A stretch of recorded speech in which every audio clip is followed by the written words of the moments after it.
সিলেটের ফাহিম আল চৌধুরী 1000 কোটি টাকার মালিক। তার গল্পটা শুনলে আপনি অবাক হয়ে যাবেন। তিনি বলছেন, আমার মা যখন বৃদ্ধ হয়ে গেল, অসুস্থ, চিকিৎসা করাতে হবে, আমি তার চিকিৎসা করা শুরু করে দিলাম। এক পর্যায়ে চিকিৎসা করাতে করাতে আমার কাছে যত হ্যান্ড ক্যাশ ছিল সব শেষ হয়ে গেল।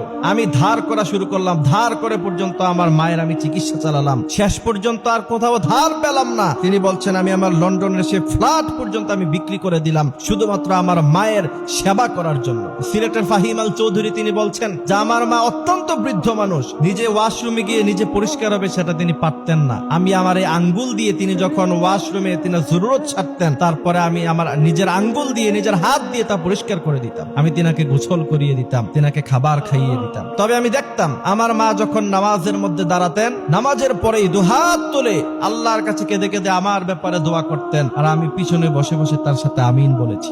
সিলেটের ফাহিম আল চৌধুরী 1000 কোটি টাকার মালিক আজকে তিনি। এরপরে বলছেন, আমার মা দুনিয়া থেকে চলে গেলেন। চলে যাওয়ার পরে আমার তো ব্যবসা বাণিজ্যে আমি সময় দিতে পারি নাই, আমার বাড়ি নাই, গাড়ি নাই, সব বিক্রি করে দিয়েছি। এরপরে আমি আবার নতুন করে বিজনেসের মধ্যে হাত দিলাম। তিনি বলছেন, আল্লাহর কসম করে বলতে পারি, আমি যেখানে হাত দিয়েছি, আমি মাটিতে হাত দিয়েছি, মাটি স্বর্ণ হয়ে গিয়েছে। আল্লাহু আকবার। তিনি বলছেন, এরপরে বিজনেসের যেই জায়গার মধ্যে আমি হাত দিয়েছি সেখানে সফলতা এসেছে।